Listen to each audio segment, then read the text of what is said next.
Hello, Rachel Papworth here from Green and Tidy. Welcome to another Green and Tidy Live. Last week I was talking about systems and why systems are so great. I've got quite a lot of cheat sheet this week because there's a lot that I want to remember to tell you. So last week I was talking about systems and what's so great about them. And a system, remember, is a set of actions that gets triggered automatically that enables you to achieve something. So it's the same set of actions that are automatically triggered and achieve a result each time. That's a system. And they're brilliant because they get stuff done on time and quickly and efficiently. They remove stress.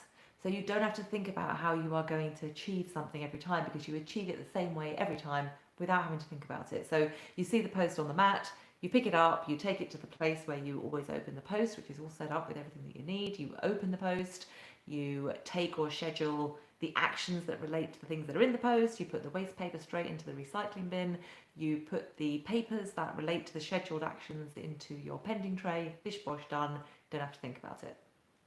Actually, I've got to share with you that a system that the amazingly organised Jane shared with me by email. And this is the way that she remembers how to send birthday cards, because I mentioned sending birthday cards in last week's video.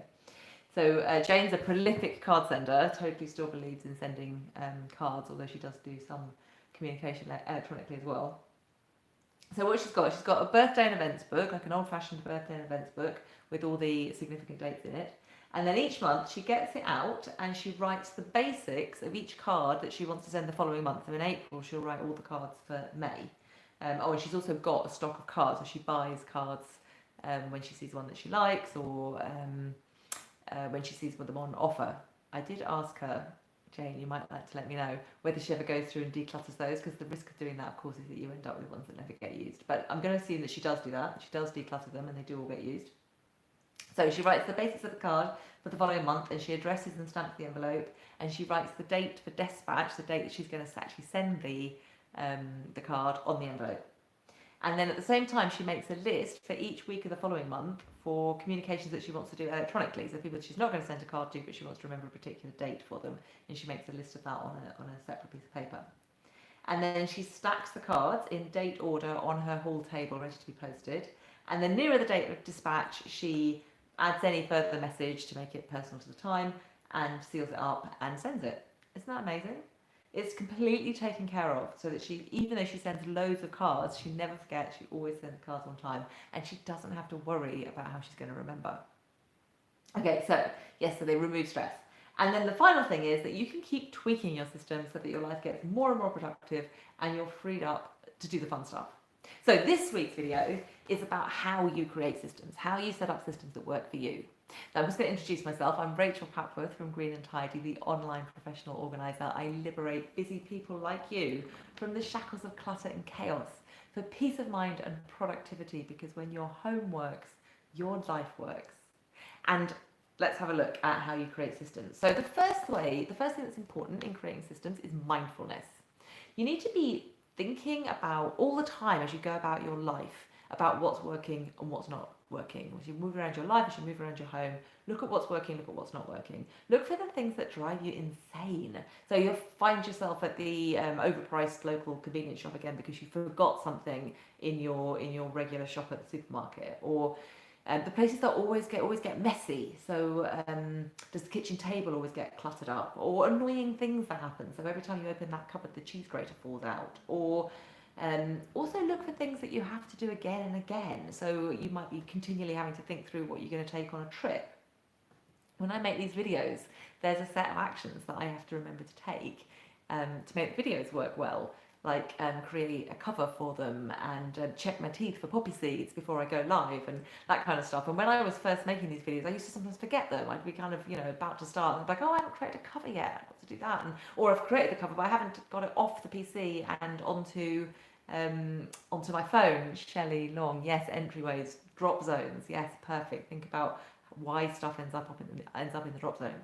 So yes, when I was making these videos, I used to forget things. I used to forget, to get the cover for the video off my computer and onto the phone. So I made a list. I made a list of things that I need to do to get one of these videos up. All the different steps in getting one of these videos up, and I keep it on my PC so that I can just check off on it, make sure that I've done everything before I sit down in front of the phone like this and start talking to you. So mindfulness, study the problem, actually sit down and write down all the steps in the process.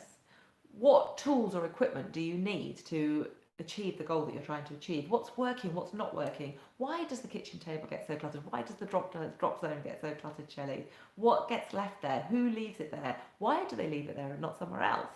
So think all that kind of stuff through. Use dates and times. What gets measured gets managed. A brilliant system, I love this, a brilliant system for stopping flyers and other bits of paper for building up is to write the date on every piece of paper when you acquire it. So that when your fridge gets a bit overfull of things stuck up there with magnets that are like reminders to products that you want to buy, or flyers that you picked up for local services, or recipes that you want to make, or whatever, if they're dated, you can see how long they've been stuck to your fridge. And then you might think, oh my goodness, that's been stuck to my fridge for 3 years and I've never done it. And that class probably doesn't even run anymore. And let's be honest, obviously I really don't want to buy that product. I would have done it by now. And you can get rid of the flyer. So write the date on things.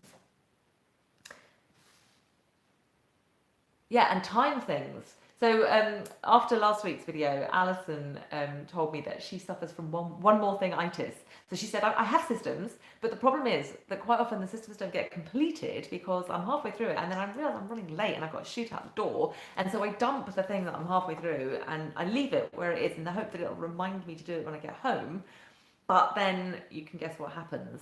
Either it gets covered up with other stuff or it just sits there for too long because it doesn't take very long for us to stop noticing something. And so the thing never gets done and it just ends up contributing to clutter. You should have, how can I get over this? My recommendation is that you time how long it takes you to get out the door. So we've all got a stopwatch on us all the time now because there's one on our phones. So next time you're about to walk out the door, when you've just put your shoes on or whatever it is, start the top stopwatch on your phone and then put your shoes on and do all the last minute things that you need to do and put your coat on and grab your keys. And as you walk out the door, have a look and see what it says on your phone. And you might be amazed how much time that has taken you. I timed, like when you get up in the morning. So I've shared before that I have a morning routine and it includes some stretching, turning exercises, and it includes my singing practice, as well as including things like getting dressed and having breakfast and having a shower and all that kind of stuff. But there's a whole kind of set of things that I do in the morning that I wasn't really thinking about. Things like, the things you do when you first get out of bed, like go for a wee and clean your teeth and, just the kind of absolute basics that I did when I first got up, and I hadn't really included them in my time scale. And so I timed how long all that took me. And it was a surprisingly long amount of time. It needed to be factored in. I needed to think that through when I thought, how much time am I going to need tomorrow morning? I couldn't just say it takes this long for a shower, it takes this long to have breakfast, it takes this long to do my exercise, and it takes this long to do my singing practice. I also had to think, I need to allow 20 minutes for the bits and pieces that I'm not otherwise counting. So time things, absolute time things. I know it's a bit geeky, but it totally, totally works. Where am I up to? Okay. Yeah, just going back to not leaving stuff lying around to remind yourself. It works in the really short term, but it doesn't work beyond 1 or 2 noticings of that thing. It's much better to write something down, or even better to schedule it. That's the best way to remember how to do something. But somebody else emailed me, apologies, I can't remember offhand who it was. I might find it in my script, to say, what about if you're on the phone and you think about something that needs doing? So obviously, you can't really do it right then. So what I pretty much everywhere I might be on the phone, I've got a pen and paper. I've got a pen and paper in pretty much every room in my house. So what I would do then is I would scribble that down really quickly, and then as soon as I come off the phone, I would schedule or take the task, obviously if it's tiny, or schedule the task. That's how you make sure things get done. Okay. Oh, next thing, like the video. Don't forget to give me a thumbs up. Okay, so you've worked out what works, what doesn't work, what's involved in the system, what the problem is that you're trying to solve. Now it's time to create your system. So look at what works and look to replicate that. So for example, after last week's video, Gillian, I think she put it in a YouTube comment, said I liked this, she connects forgettables to unavoidables. So for example, in order to remember to water the plants, she does it when she lets the dog out. Brilliant. So what else, where else can you do that? Where else can you connect forgettables to unavoidables?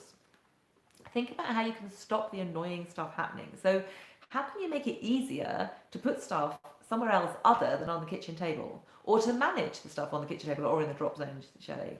So the system I shared for recipes that I clip out in the previous video, that could stop you leaving clipped recipes on the table. Or you could have a tray on the table to corral paperwork that needs processing. yeah, so how can you avoid repeating work? Create, for example, so if you're always packing for a trip and you're always having to think through what to take on a trip, how about creating a master list of things that you take on a trip and always adding into it? Like, if you think of something else with this, or there's something you need to take on this trip that isn't on the list, but you might need to take it again, add that to the master list so that you never forget to take an electrical socket adapter or your electric toothbrush charger. And actually, there's the packing master list available on my website. So if you want to purchase that, go to my website. I'll put a link to that in the information below this video. Where am I up to? Yeah, set up. So if you always, if you keep finding yourself having to go to the local overpriced convenience store because you forget things when you're in the supermarket, could you set up a shopping list somewhere easily accessible so that you easily add to it whenever you notice that you need something, and have a pen attached to it as well, so that you don't forget things when you go shopping? Or maybe you can create a shopping master list as well, and there are apps that can help with that. Or you could create a list of favourites on your online grocery shopping website. What can you automate? Again, is there an app that can help with this? What can you delegate? Yeah, get somebody else to do it. Keep it simple. If you're spending more time creating and tweaking your system than it's saving you, your system's too complicated. When you've got your system thought through, document your system and maybe even display it. Like, would it be helpful to have a chart on the wall, especially if you're going to need to train somebody else, other people that you live with, to follow that system as well? And I don't underestimate the challenge of that. And then keep assessing and tweaking your system. See how long it's taking you. Is it saving you time or is it costing you time? How much is it costing financially? Is it saving you money or is it costing you money? It could be worth it. Is it worth that extra time or money because it makes sure that it happens, or it happens with less stress? Or is it not worth it? Did the system fail or not work as well as you expected it? That's not bad. That's an opportunity. Sit down and think through why it didn't work and tweak the system. Keep looking for ways to make it even more efficient. Treat every breakdown as your access to a breakthrough. So instead of beating yourself up for forgetting to send a payment for your daughter's school trip, think about what you could do next time to make sure that you remember. Okay, so there you go. That is how you create a system for anything. And here's your challenge. Identify something in your life or around your home that you want to systematize. Use the tips in this video, create a system and share your system in the comments below. And then try it out and come back and share in the comments below how you got on, what you learned, any ways that you might be going to adjust the system. Okay, so I'm really looking forward to hearing about systems that you create. Yeah, do give the video a like if that was helpful. More requests, please, for videos that you'd like me to make. They are they're brilliant. I love it when I get requests. Thank you so much for watching, and I'll see you next week. Bye.